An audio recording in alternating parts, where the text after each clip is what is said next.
Ya, kita lanjutkan diskusi mengenai jangan endap uang rakyat, dan kita kembali ke Pak Doni. Pak Doni, tadi Anda menyinggung mengenai reward and punishment, lalu kemudian ternyata menunjukkan statistik yang kemudian ada berlomba-lomba untuk kemudian menyerap anggaran. Tapi menurut Pak Isranur, reward and punishment itu nanti deh, itu belakangan. Yang pertama adalah peraturan yang terlalu kompleks, semakin kesini semakin kompleks dan semakin menjebak. Itu katanya yang harus dirampingkan, Pak. Menurut Anda bagaimana? Jadi Pak? memang kita tidak bisa bantah.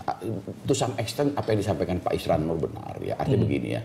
Sejak diberlakukannya Undang-Undang Nomor 17 Tahun 2003 tentang Keuangan Negara dan Undang-Undang Nomor 1 2004 tentang Perbendaharaan Negara maupun Undang-Undang 15 Tahun 2004 tentang Pemeriksaan dan Pertanggungjawaban Pengelolaan Keuangan Negara maupun PP 58 2005 beserta turunan menjadi Permendagri, memang betul rigiditas dalam sistem dan prosedur pengeluaran kas. Sangat rigid. Jadi haruslah ada perbandingan lurus antara kebenaran tujuan, efektivitas penggunaan anggaran harus berbanding lurus dengan efektivitas pertanggungjawaban. Pertanggungjawaban itu berdasarkan bukti, bukti harus lengkap dan bukti harus sah. Bukti lengkap belum tentu sah, bukti sah belum tentu lengkap. Itu menjadi kebenaran administratif. Nah, sementara kita tidak bantah. Orang sangat berhati-hati sekali. Akhirnya kebenaran administratif itu hanya sekedar sebuah tujuan tanpa mendepankan hasil, outcome dan seterusnya. Jadi kalau dalam batas itu saya sependapat dengan artinya Pak Isranur ya. Tetapi kalau boleh kita katakan selain faktor itu rigiditas. Jadi kalau memang diperlukan, memang harus kita rubah.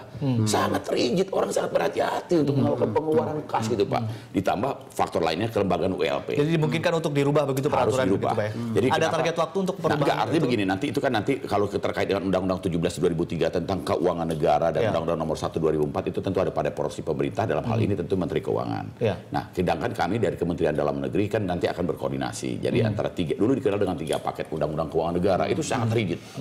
Jadi hanya mempersoalkan persoalan-persoalan pertanggungjawaban administratif yang kadang-kadang dalam persoalan administratif itu menjadikan, mohon maaf, dalam batas tertentu kita hormat dengan penegakan hukum, kita hormat dengan environment yang sedang berlaku, transparansi, akuntabilitas, tata kelola, good governance, sampai kepada partisipasi masyarakat, demokratisasi dan pemilihan langsung dan seterusnya. Tetapi dengan dasar itu pula yang menyebabkan sangat rigid. Nah, dengan kerigidan itu kemudian orang jadi sangat berhati-hati. Berhati-hati itu lebih mungkin diartikan sebagai kekhawatiran daripada mereka terjerat masalah-masalah hukum gitu kan. Membiarkan. Ya, artinya begini. Jadi begini cara memahaminya. Tipikor ya, tindak pidana korupsi itu ada berdimensi 4. Ada dimensi hukum, ada dimensi administratif. Di dalam persoalan hukum ada persoalan administrasi, di dalam persoalan administrasi ada persoalan hukum. Jadi gray area-nya belum lagi ada masalah politik di situ. Nah, belum ada politik, nanti ada penyimpangan hukum, ada penyimpangan administrasi. Ya, Pak Doni, kita sapa terlebih dahulu Pak Isranur. Pak Isranur, ini juga akan ada kebijakan dari Presiden, begitu akan ada diatur Perpres, dan juga sempat disinggung-singgung bahwa kebijakan itu tidak bisa dipidanakan. Tapi masalahnya adalah ini kan ada permasalahan kepala daerah itu bukan hanya petugas administratif, tapi dia juga adalah kepanjangan politik partai tertentu. Bagaimana kemudian menurut Anda kebijakan yang paling ideal yang bisa memberikan perlindungan pada kepala daerah, tapi juga tidak memberikan proteksi untuk korupsi? Menurut Anda yang paling ideal yang seperti apa dari sudut pandang kepala daerah? Ya, menurut saya begini. Jadi saya berpandangan positif terhadap rencana Presiden untuk mengeluarkan perpresnya. Itu saya yakin itu akan membuat sebuah kebaikan yang akan dihadapi yang selama ini kita bahas terus-menerus. Nah, saya yakin pula bahwa kalau tidak dibuat sebuah sistem yang sederhana, karena begini tadi sampaikan oleh Pak Doni, bahwa itu peraturan-peraturan yang begitu banyak, terjadi tumpang tindih. Nah, belum lagi aparat hukum menerjemahkan yang lain. Dia pakai undang-undang dia sendiri dengan berbeda-berbeda dalam hal menginterpretasinya segala macam. Makanya tadi saya bilang, dulu sudah pernah dibahas soal kebijakan dan administratif ini jangan dibawa ke ranah pidana.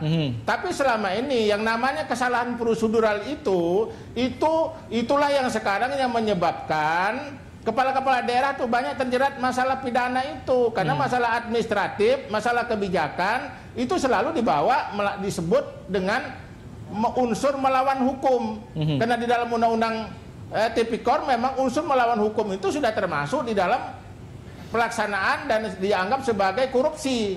Nah, inilah yang menjadi persoalan-persoalan dihadapi oleh kawan-kawan di daerah itu. Jadi saya yakin kalau memang ada aturan-aturan yang bisa memperbaiki dan ini sepakat semua dari aparat hukum kita, dari kepolisian, dari kejaksaan, kemudian juga Kementerian Dalam Negeri dan Kementerian Keuangan, ini harus jadi satu. Jangan masing-masing membawa kitabnya dan juga masing-masing menginterpretasikan isi kitabnya itu. Baik. Jadi ini tadi kata Pak Doni dimungkinkan untuk merubah kebijakan begitu, merubah aturan bisa lebih simpel begitu. Anda berarti setuju hal tersebut, Pak Isranur ya? Oh, sangat setuju, sangat setuju. Itu bagus itu. Saya setuju tuh Pak Doni itu. Baik, tapi kita ke Pak Robert. Pak Robert, ini kan masalah penyerapan anggaran itu satu hal, tapi kualitas penyerapan anggaran itu sendiri juga hal lain. Jangan sampai ini penyerapan anggaran didorong, di-push, tapi ternyata kualitasnya tiba-tiba anggarannya hanya untuk workshop atau untuk apa gitu, tidak untuk kemaslahatan masyarakat banyak. Ini bagaimana, Pak? Nah, itu dia. Ini definisi kualitas belanja atau belanja berkualitas itu adalah belanja yang berdasarkan prioritas daerah, dilakukan dengan cara-cara efisien, transparan, akuntabel. Mestinya nggak ada kontradiksi, Mas. Tetapi di lapangan ini bisa jadi trade off. Orang kemudian mau agar daya serapnya meningkat dan itu meningkat di akhir tahun begitu ya, dengan praktek-praktek yang sebenarnya untuk rakyat nggak terlalu kelihatan dampaknya begitu.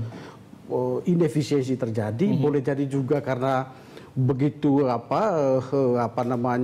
besarnya masalah begitu ya, kemudian korupsi juga bisa terjadi. Jadi memang yang harus dipastikan adalah kita mendukung belanja itu meningkat, tetapi juga jangan mengorbankan kualitasnya. Karena ini yang kita jaga. Percuma kalau kemudian dana habis terpakai, tetapi tidak ada dampaknya untuk masyarakat, tidak menjadi sumber bagi pembiayaan publik, tidak menstimulasi ekonomi. Padahal di tengah perlambatan ekonomi kita, ini instrumen fiskal yang hampir menjadi satu-satunya harapan sekarang ini. Walaupun juga di daerah masih ada soal investasi mestinya harus dibicarakan, konsumsi masyarakat, juga berbagai hal lainnya. Konsumsi masyarakat di daerah itu didorong oleh yang namanya spending pemerintah daerah. Pemerintah daerah juga. Berapa persen kontribusinya? Kita nggak tahu, Pak Dodi mungkin tapi itu mungkin besar ya Pak ya? Besar, karena memang belanja masyarakat di daerah itu sangat bergantung pada government expenditure, belanja APBD. Makanya spill over dan trickle down effect itu sangat diperankan oleh APBD. Yang kedua, tadi menyangkut kualitas belanja. Justru yang kita dorong pertumbuhan itu mampu diciptakan melalui belanja modal yang berkualitas. Ya pasti belanja infrastruktur, karena penyerapan anggaran dengan belanja infrastruktur multiplier efeknya itu lebih bisa dirasakan. Makanya proporsionalitas belanja antara belanja pegawai, belanja barang dan jasa maupun belanja modal, kita sangat mendorong adanya belanja barang dan jasa yang lebih besar dan belanja modal, karena itu yang berkualitas, mampu menciptakan pertumbuhan.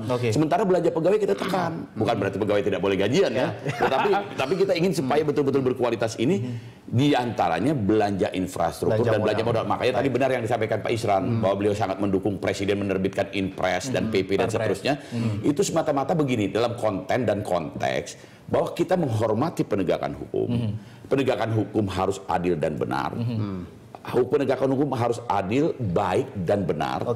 Tetapi seraya tetap mampu mendukung momentum pertumbuhan ekonomi daerah.